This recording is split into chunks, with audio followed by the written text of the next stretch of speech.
Look at that pretty blue. I believe it's a 94 Grand Cherokee. Anyways, guys, super clean Jeep. We'll do a walk around just because.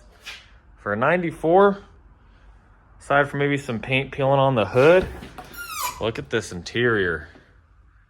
She is clean, and we have 100. Let's see if I can get you guys to see that. Right there, 160,000 miles. Almost 170,000. Well, 161,000. I don't know where my math went there. But this one shouldn't be too bad. Needs some new tires. Needs the bumper to be fixed. It runs really good. It drives good, but the previous owner claimed that it started overheating on her drive home. It got up like 2 notches past 210. She got worried. She parked it, took it to the mechanic. They said the water pump was bad, but then when she drove it back home, it didn't overheat. And when I drove it, it didn't overheat.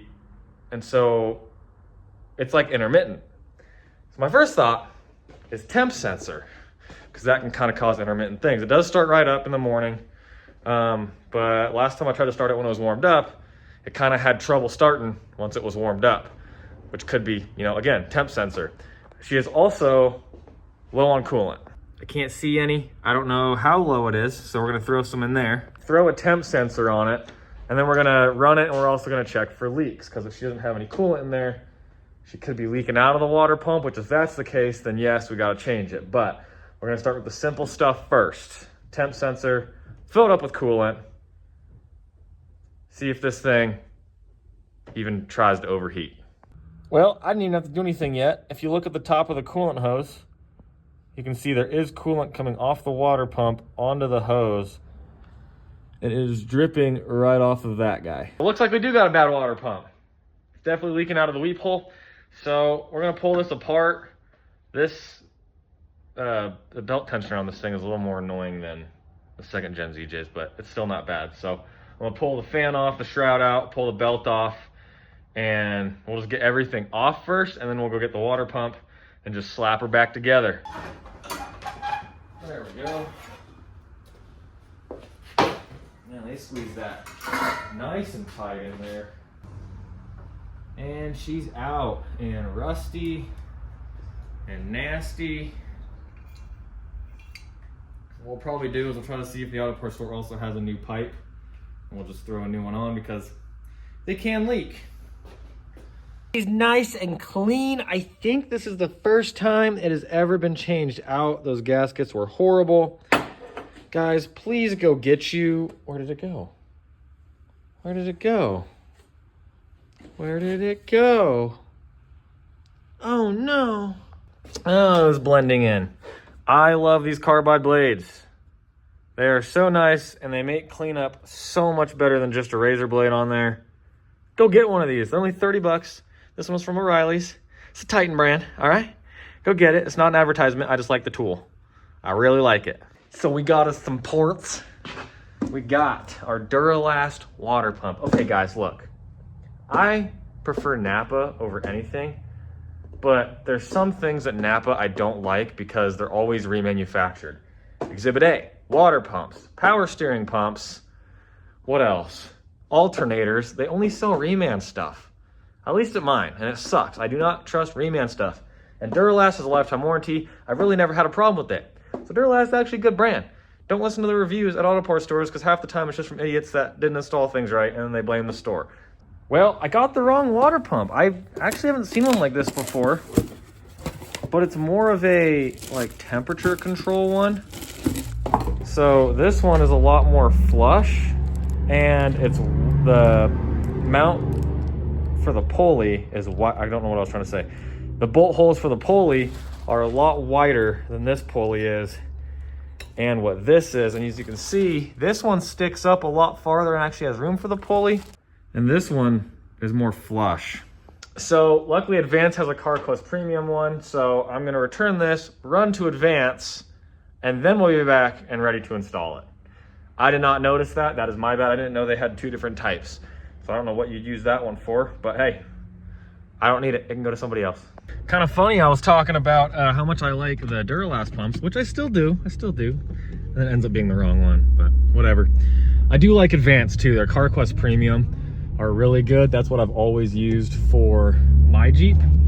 And if you order online, you usually get 15 to 20% off, and you can still go pick it up right after. So anyways, I gotta drive all the way across town now, but whatever.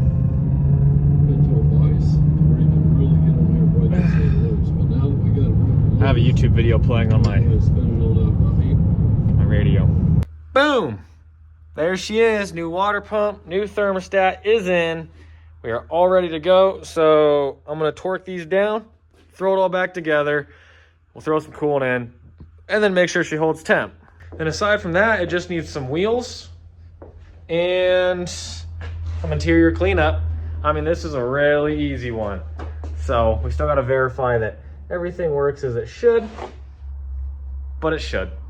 I'm gonna show you the wheels that I got for it. I have never liked the wheels that come on these older ones. They just look like grandpa wheels. They are grandpa wheels, that's what they are. They just don't look good. They make it look like a frickin' toy car. I don't know, it just does not look good. I'm gonna be throwing these guys onto the Jeep. These are what comes on the Laredo version of the 96 and 98 Grand Cherokees. And they just look so much better. And I have a set of 5, I believe, 4 or 5. And they're super clean. They're gonna make it look so much better. And here is the tires. They have about half tread left. And they're not too old. I apologize for the wind, but I'm in Idaho, so if I have to live with it, you do too.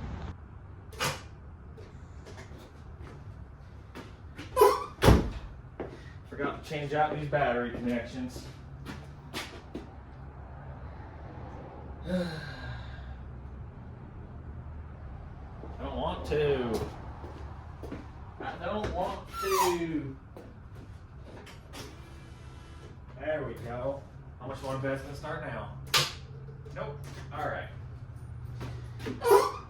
Let me change some connections really quick. 2 connections are on.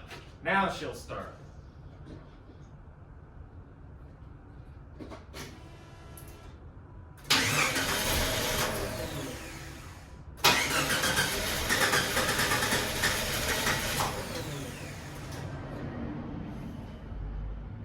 I think we got a bad temp sensor. Well, we got our $5 junkyard sensor out of a Jeep with the exact same mileage and a Jeep that I knew ran really good. So hopefully it works, because I don't feel like spending 50 bucks on a new one. Will we fire up? I think so.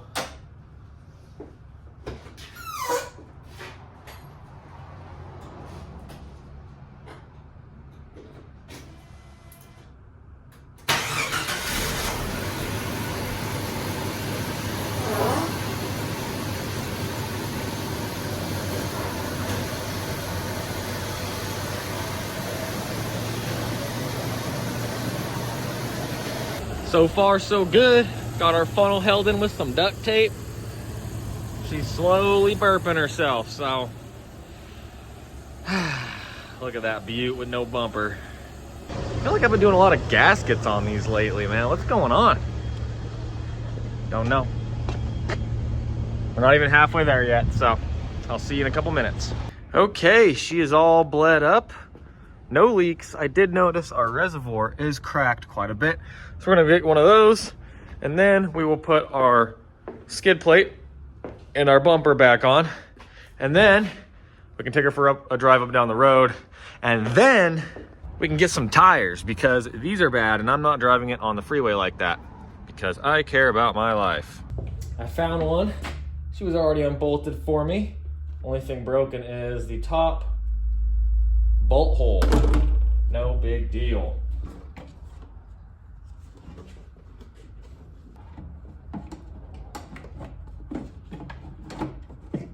Coolant reservoir in, filled up, skid plate is on. I'm debating on this bumper right now. It's in good shape other than right here. It's fairly cracked. There is one at a junkyard by me, but they're wanting 150 bucks for it. I technically have it in the budget, but I also need some lights right there, which I might have on my parts shelf actually. I'll need to look, but I don't know. I need to put the tires on, see how much that's going to run me, and then I'll debate on the bumper. I could throw it on like that, but it just makes it look weird, and they're going to wonder why there's a crack in the bumper. So we'll leave it off for now. What I'm going to do, though, is we need to adjust this kickdown cable. The tranny shifts, but it shifts kind of funky. So how we're going to do that is just push this button in. We're going to adjust this guy all the way in, and then go step on the gas pedal, and it should pop it out where it needs to be. Push this in. Push that back as far as it can go.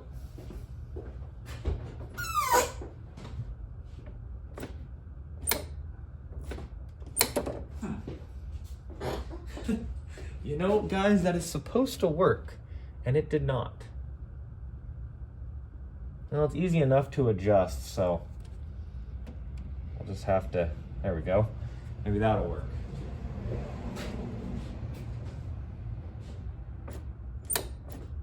Nope. Okay, well, this one does not adjust how you normally adjust them, so I'm just gonna have to mess with it myself.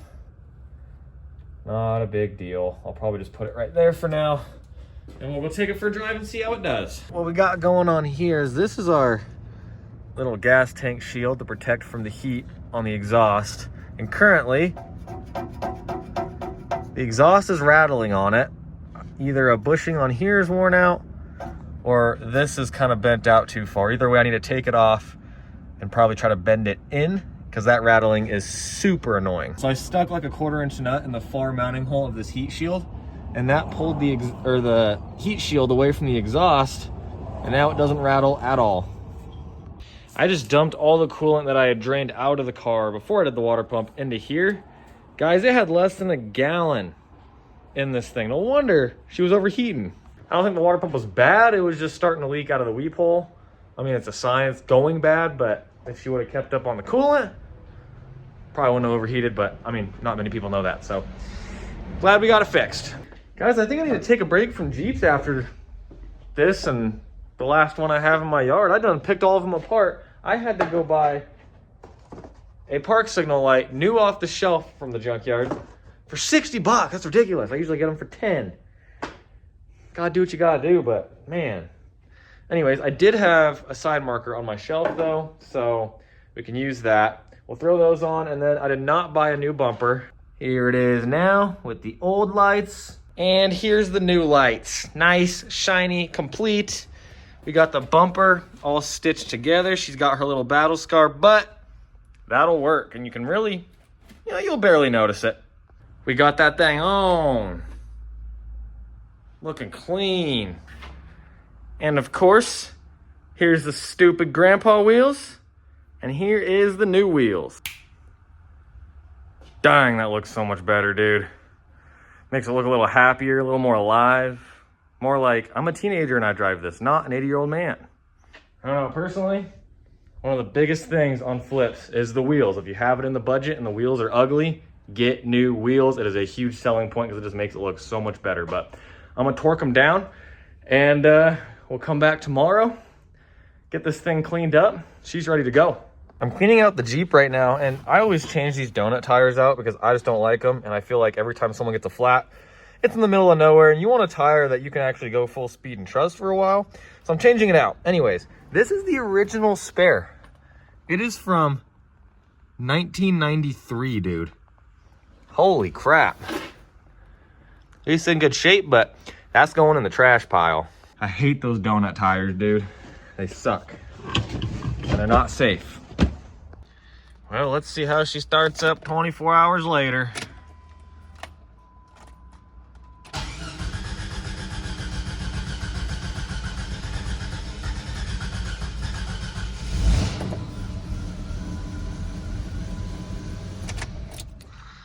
Sounds to me like we need a new temp sensor.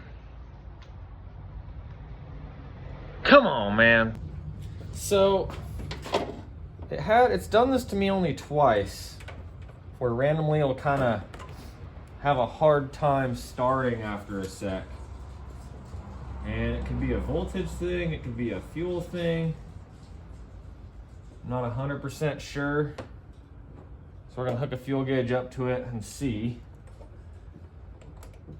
I cleaned the throttle body, I cleaned the idle air control because those were pretty dirty. It could also have been that. It could just be a relearn thing from the battery being so dead, but I don't know.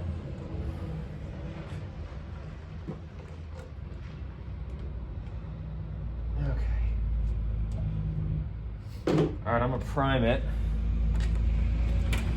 and see what fuel pressure we get.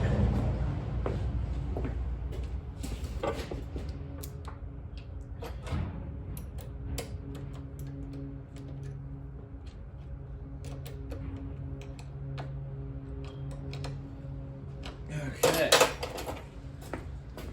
Let's see.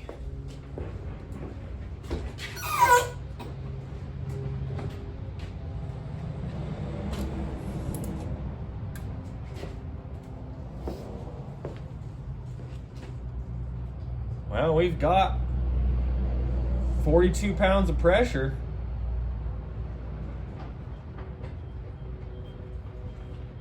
I think now I'm just gonna let it sit for a sec and see how far we leak down in the next 10 minutes. And that'll kind of tell me what I need to know.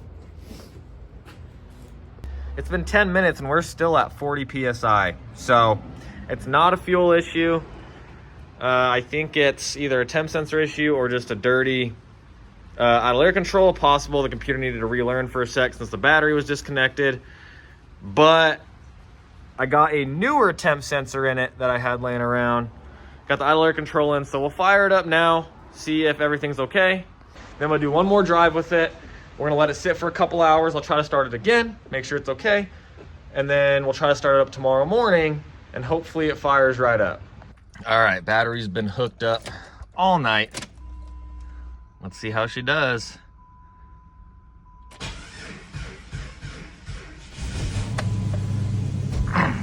There's our issue. Yes, the battery just, or the car just, if the battery's unhooked, it loses its memory, so. But we got it hooked up. We got a check engine light on. So I need to see what that's for. But aside from that, we're good. She is officially ready to be posted tonight. That starting issue was just the computer needing to relearn the settings from the battery being disconnected for so long. So we're all good there. She is nice and shiny. I think we can get an easy $3,000 to $3,200 for this one. So guys, I apologize for not getting the video out on Friday. That's when I try to get them out. I've been at Moab all week and it's just been super early mornings and late nights and I've just been exhausted, but finally back today, getting this video finished up for you. We did sell that blue Jeep like 2 days before I left. We had it posted for about 4 days, so not a bad turnaround. I bought that thing for $1,000. We were $377.97 into it. And we sold it for $2,800, which left me with a profit of $1,422.03. That 3 cents is important, but good profit. Anywhere from $1,000 to $2,000 profit on these things is awesome. These cheaper cars will make you the most money. A lot of people think you got to sell the higher end ones that make you 2, 3, 4 grand profit to make the most money, but you're going to be sitting on those just as long as it takes you to sell 4 or 5 cheaper cars and make just as much, if not more money. So don't be afraid to get out there, get something a little cheaper, and get the ball rolling. So once again, thanks for watching. I'm gonna have some other videos out that are not flipping Jeep videos, but they're still along the lines of Jeeps and cool car stuff. So with that being said, thanks for the support, and we will see you guys next week. Don't forget to like and subscribe, please.